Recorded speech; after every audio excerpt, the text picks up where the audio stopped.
اعوذ باللہ من الشیطان الرجیم بسم اللہ الرحمن الرحیم الحمد للہ وحدہ والصلاة والسلام علی من لا نبی بعدہ وعلی کل من صحبہ وتبعہ بإحسان بعدہ اللہم صلی علی سیدنا و مولانا محمد وعلی آلہ واصحابہ وبارک وسلم۔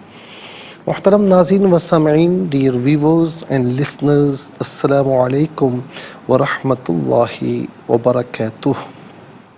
پروگرام قرآن سنیے اور سنائیے کے ساتھ آپ کا میزبان محمد سہیل رضا امجدی آپ کی خدمت میں حاضر ہے۔ ناظرین و سامعین، آپ جانتے ہیں کہ ہم پروگرام کا آغاز قرآن و حدیث کی بات سے کیا کرتے ہیں۔ آج ہم بات کرتے ہیں مختصراً سورہ ماعون پر۔ سورہ ماعون ناظرین یہ مکی صورت ہے اور اس کی آیات کی تعداد 7 ہے اور ایک رکوع پر شامل ہے۔ فرمایا کہ ارأیت الذی یکذب بالدین، کہ بھلا اس سے دیکھو کہ جو دین کو جھٹلاتا ہے۔ یہ بھی کہا جاتا ہے ناظرین کہ یہ نصف مکہ مکرمہ میں نازل ہوئی اور نصف مدینہ منورہ میں نازل ہوئی، اور یہ کہا کہ مکہ مکرمہ میں جب نازل ہوئی تو عاص بن وائل کے بارے میں نازل ہوئی، اور مدینہ منورہ میں جو نازل ہوئی نصف تو وہ عبداللہ بن ابی سلول منافق کے حق میں نازل ہوئی۔ ناظرین، یہ جو فرمایا کہ بھلا دیکھو جو دین کو جھٹلاتا ہے، یعنی حساب و جزا کا انکار کرتا ہے باوجود واضح دلائل ہونے کے۔ ناظرین و سامعین، فرمایا کہ باوجود اس کے کہ واضح دلائل موجود ہیں، اس کے باوجود جو ہے وہ دین کو جھٹلاتا ہے۔ فَذَلِكَ الَّذِي يَدُعُّ الْيَتِيمَ، اب کہا کہ یہ وہ ہے جو یتیم کو دھکے دیتا ہے، یعنی ان پر شدت و سختی کرتا ہے، ان کا حق ادا نہیں کرتا۔ ناظرین و سامعین، رسول اللہ صلی اللہ علیہ وسلم نے فرمایا کہ بہترین گھر وہ ہے کہ جس گھر میں یتیم ہو اور اس کے ساتھ حسن سلوک کیا جائے، اور فرمایا کہ بدترین گھر وہ ہے کہ جس گھر میں یتیم ہو اور اس کا حق ادا نہ کیا جائے۔ حدیث پاک میں ہے کہ جس نے یتیم کے سر پر محبتوں کے ساتھ ہاتھ رکھا، اللہ تبارک و تعالیٰ اس یتیم کے سر پر جتنے بال ہیں ان بالوں کی تعداد کے برابر ہاتھ رکھنے والے کے گناہوں کی مغفرت فرماتا ہے، گناہوں کی بخشش فرماتا ہے، گناہوں کو معاف فرماتا ہے۔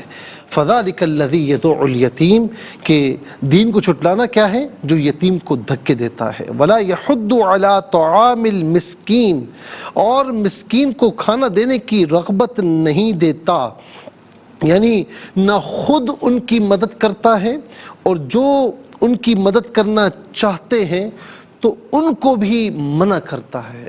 ایسے لوگ ہوتے ہیں نا کہ جو خود تو منع نہیں کرتے، خود تو یعنی نہیں دیتے، لیکن دوسرا کوئی دینے کی کوشش کرتا ہے تو اسے بھی بہانے سے، ہیلوں سے اسے منع کرتے ہیں کہ کیا ہوگا، کیوں دیتے ہو، خواہ یہ تو ہمیشہ مانگتے رہتے ہیں۔ نہیں، ناظرین و سامعین، اگر آپ خود نہیں دے سکتے، دوسرا دے رہا ہے تو دینے دیجیے۔ تو فرمایا کہ نہ خود جو ہے وہ مساکین کو کھانا کھلاتا ہے، نہ کھانا کھلانے کی رغبت دیتا ہے، بلکہ دوسروں کو روکتا ہے۔ فَوَيْلٌ لِّلْمُصَلِّينَ، خرابی ہے ان نمازیوں کے لیے۔ کن نمازیوں کے لیے؟ نمازیوں کے لیے تو خرابی نہیں ہونی چاہیے۔ کن نمازیوں کے لیے خرابی ہے؟ الَّذِينَ هُمْ عَنْ صَلَاتِهِمْ سَاهُونَ، جو اپنی نماز کو بھولے بیٹھے ہیں، یعنی وقت گزارنے کے بعد نمازوں کو ادا کرتے ہیں۔ ہمارے یہاں بھی یہ وتیرہ ہے نا کہ یار وہ نماز پڑھ لی آپ نے، یہ زہر کے ساتھ ملا کے پڑھ لوں گا نا، فجر کی نہیں پڑھی، زہر کے ساتھ پڑھ لوں گا۔ اچھا جی، اچھا زہر کی نماز، بولا وہ عصر کی نماز ابھی ہوگی نا تو اس کے ساتھ ملا کے پڑھ لوں گا۔ ان الصلاۃ کانت علی المؤمنین کتابا موقوتا، بے شک نماز اپنے اوقات میں ایمان والوں پر فرض ہے۔ تو نماز وقتوں میں فرض ہے، وقت گزار کر نہیں ہوتی۔ کہیں پر آپ کو کسی ادارے میں صبح 8 سے لے کر اور شام 4 بجے تک ٹائم دینا ہے اور آپ شام کو 5 بجے پہنچیں اور کہیں کہ میں رات تک ٹائم دوں گا، تو بھلا وہ ادارہ مانے گا؟ ہاں نائٹ شفٹ ہوگی وہ ایک علیحدہ بات ہے، لیکن جہاں پر نائٹ شفٹ نہیں ہوتی وہ مان لے گا۔ اب آپ کہو گے کہ نہیں میں 2 گھنٹے زیادہ دے دوں گا، میں شام کو 5 بجے آؤں گا تو میں بجائے 8 گھنٹے کے 10 گھنٹے دوں گا، تو کیا وہ ادارہ مانے گا؟ نہیں مانے گا۔ ہر چیز اپنے وقتوں میں ہوتی ہے، تو نماز جیسا اہم فرض اپنے وقتوں میں فرض ہے، وقت گزار کر وہ پھر نماز نہیں ہوتی۔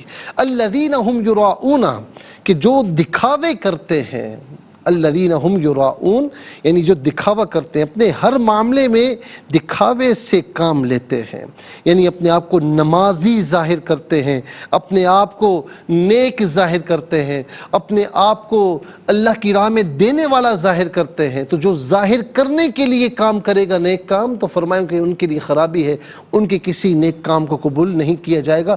جو بھی کام کریں اللہ کی رضا کی خاطر اخلاص کے ساتھ کریں۔ اور آخری بات فرمایا وَيَمْنَعُونَ الْمَاعُونَ، اور معمولی برتنے کی چیز بھی کسی کو نہیں دیتے۔ مثال کے طور پر سوئی ہے، ہانڈی ہے، کوئی کھانے پینے کا پیالہ ہے، کھانے کے پلیٹس ہیں، تو یہاں پر علماء نے فرمایا کہ مستحب یہ کہ آدمی اپنے گھر میں ایسی چیزیں اپنی حاجت سے زیادہ رکھے کہ جن کی ہمسایوں کو ضرورت ہو سکتی ہے اور انہیں خوشی بخوشی دیا کرے۔ ہمارے یہاں کوئی کہے کہ وہ ذرا سی ماچس چاہیے، کیا تمہارے گھر میں ماچس نہیں ہے؟ تمہارے گھر میں لائٹر وغیرہ نہیں ہے؟ یہ چھوٹی چھوٹی چیزیں رکھا کرو نا، یہ تو رکھنی چاہیے۔ وہ تو اس کو معلوم ہے، وہ آپ سے لینے کے لیے کیوں آیا ہے، اس کو حاجت ہے۔ وہ ذرا سی مرچ دے دینا، 2-3 لیمبو دے دینا، کوئی ایسی سبزی وغیرہ مانگنے کے لیے، تو ہمارا پارا ہائی ہو جاتا ہے۔ کوئی معمولی سی چیز، تو فرمایا کہ اپنے گھر میں اضافی رکھ لیا کرو، یہاں تک کہ گھر میں ہانڈی بناؤ تو کوئی اضافی پانی ڈال دو، تھوڑا سا بڑھا دو، تاکہ جن کو ضرورت ہو انہیں بخوشی دیا کرو۔ اللہ رب العالمین ہمیں اس سورہ پر عمل کرنے کی توفیق نصیب فرمائے۔